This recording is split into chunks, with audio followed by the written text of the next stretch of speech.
Global headwinds, followed by the ongoing Russia-Ukraine crisis, has soured investor sentiments across geographies. The same was reflected in the domestic equity markets, which have been highly volatile in the last few weeks. The trend may continue in the short term or until a resolution appears on the horizon for the geopolitical tensions, experts say. Given the multitude of uncertainties on the global front, the markets have seen a sharp correction in February, with the benchmark BSE Sensex and Nifty 50 indices slipping around 5% each. Given the volatility, analysts suggest investors choose stocks wisely and look at defensive plays within the information technology, FMCG, and healthcare space, believing that these could be the safest bets for investors in the present scenario.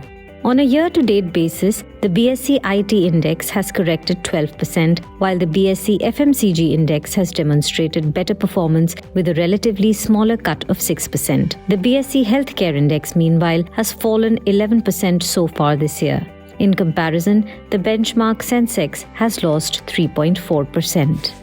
I think, pharma, there is all bad news. So pharma and FMCG, I think it is the best time to slowly buy. The worst is, everybody knows. Your sunflower oil and your other commodity prices are at the highest. And FMCG companies, they are trading at an attractive valuation. So there, in next few days, there can be a good correction in FMCG. That will be a good entry point. Prices of key raw materials have continued to inch higher in the last few months, with both palm and crude oil at multi-year highs and materially above the levels in the December quarter. Analysts say the product price hikes will likely continue going forward given the higher input costs, which could further delay a potential volume growth recovery. Staple stocks have corrected 15 to 30% from their 52-week highs. While there have been some earnings downgrades, valuations have still derated and are now close to 5-year averages across most companies based on current estimates. Of course, earning downside risk persists. Jefferies. Among the lot IDBI's capitals, AK Prabhakar prefers Dabur HUL and Britannia in the FMCG sector, Gland Pharma, Biocon and Sun Pharma in the healthcare category, Zensar, Wipro and HCL Technologies within the IT pack.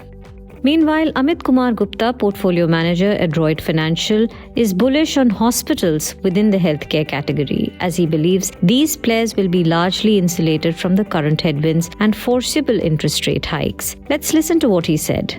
There are a lot of issues in pharma. So like API-based pharmas, there has been a lot of correction in stock prices also, and the raw material inflation is also quite high, and I don't think it will be coming down soon. So pharma as such is not really a defensive bet at this point of time. Okay. Apart from that, like US generic players like this Sun Pharma, Lupin, these are also facing pricing pressures from US. So these are not really the defensive bets. Probably the defensive bets is in hospitals because they will not be so much impacted by the rising interest rates. They may be impacted by the raw material inflation, but not so much about what is going on in the world. Mid-cap and small-cap IT is concerned. In that case, obviously they have corrected 30-40% in the past 3-4 months. So value is emerging in that. Actually, what we are positioning our portfolios is we are betting on the domestic consumption, but which is a little discretionary in nature. On Wednesday, the markets will open after a day's holiday on account of Mahashivratri. Besides reacting to the global markets, geopolitical issues and the GDP numbers for the October-December 2021 period for India announced post-market hours on Monday, stock-specific action is likely to continue. If you like this video, share it and subscribe to Business Standard. For more news, views and insights, log on to www.business-standard.com. Do also follow us on YouTube, Twitter, Facebook, Instagram, Telegram and LinkedIn.